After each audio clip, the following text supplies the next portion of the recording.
I just went on the best trip to Alton Towers ever. Honestly, I don't think SCAREFEST was going to be this good. This being my first time going to SCAREFEST, I was pleasantly surprised by how much the Alton Towers experience was improved by SCAREFEST. Na na na na na na, gigabytes, na na na na, ho ho ho. Na na na na na na, gigabytes, na na na na. Here we go. Ho ho. First off, I went to do Smiler Single Rider and whoa, what a ride! Annoyingly, it broke down when I was waiting in the actual station, and it took like half an hour to get going again. And despite that going over the time I had to do mazes, the wait was worth it. Every time I go on the Smiler, it's a great time, and that was my 6th time to be exact. I can't lie, but whoa! What a ride! After that, I went just outside of X Sector to do the invitation, and it was interesting. I wouldn't say it was my cup of tea. It was very weird with the whole lick my fingers stuff.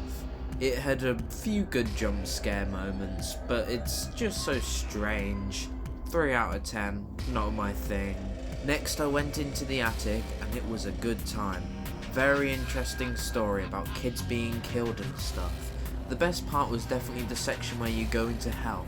I was right at the back, so this demon guy was chasing me until you get to the final staircase, which was a laugh.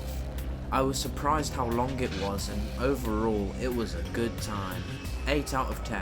Next, I found myself in Altonville Mine Tours Tiny's Revenge. Now this was the best SCAREFEST attraction I went to.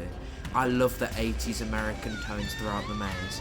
For some reason, the people in front of me moved on pretty quickly, and the people behind me were pretty far away, so I was pretty much by myself. The actors within the maze were really enthusiastic too, which made it so much better. The ending was great, where I got cornered by someone with a chainsaw and I had to run out of the maze. 9 out of 10. Darkest Depths was fine, but unfortunately I was smack bang in the middle of the group, so I didn't get many scares. It was very well themed and the effects were really good. I loved the room where it looks like you're going across the side of a ship and a mirror at the end makes it look like it goes further. I loved the Davy Jones looking ass in the final room where he wiggles around, but overall I just didn't have the best experience. Maybe if I was by myself or at the back or at the front I would have had a better time. 6 out of 10. After doing the 3 mazes and the audio experience, I went over to Daz Games Panic. I had heard a lot of things about how scary it was, and I can't lie, it didn't really faze me that much. I still remember my symbols, triangle and lightning. The costume designs were really creepy, and the strobe lighting was really disorientating, especially when there's like 4 actors cornering you. They did make me jump a few times, and like I said before, the costume designs were really good. 8 out of 10. After Daz, we went over to Galactica, and whoa, what a ride! I forgot how great it felt to ride. The pacing is absolutely incredible from start to finish. I won't say any more for now and continue on, as we've got to save that commentary for the ride review. Not coming soon yet, but I gotta save material for when the time comes. Next I went to Cursed Sultan Manor to check out the new effects. I didn't notice much added, just a few new sound effects and a crappy projection, but new additions are new additions, and if it makes the ride feel more complete, then I guess it's worth adding. After that, I went over to Burial Grounds, which was a blast. I love how it expands on the lore of the Wicker Man, with this new cult of people who were ejected from the Beyond. I did not expect it to be like what it was, considering it's basically a free maze. It's definitely a great use of space, and the actors were amazing. There's this part within it where it's complete darkness and mist, similar to the wooden tunnels on the actual ride. It feels like an actor could pop out at any time, but that's what they want you to think. Nothing's there. After that, I went back into the Smiler Single Rider. It was evening when I entered, and I really didn't expect how perfect my timing was. Just before I got on, I looked behind at the brake run and noticed it was night. And holy guacamole, The Smiler at night is the most mind-blowingly incredible experience I've ever had. It was raining too, but I didn't care because it just made everything look better. The illumination caused by the screen on the Marmalizer was hypnotising, no pun intended.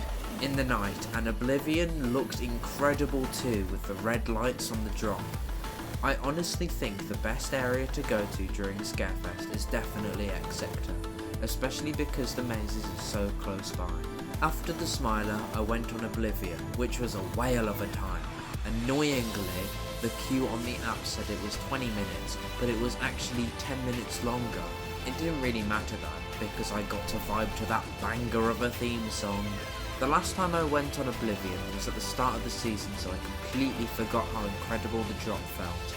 Absolutely beautiful ride. Absolutely beautiful ride, especially in the dark. Probably one of my favourites. Once I finished Oblivion, I looked on the app and noticed 13 was on 20 minutes, so I jogged over to the Dark Forest, and even though it had extended to 40 minutes by the time I got there, I wasn't gonna wait 30 fucking minutes for Rita, so I went in anyway. This ride was absolutely amazing in the dark, even though it is a bit short.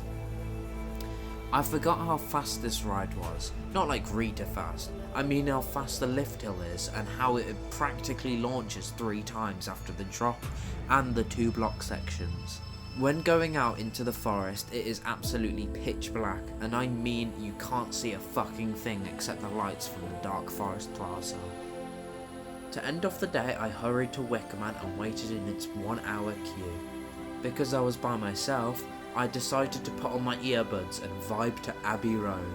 You don't know me that well, but I'm a massive Beatles fan, and I found it very difficult not to air guitar during the end. Me trying not to air guitar in the Wickerman queue. Once I finally got on the ride, it was a fucking blast.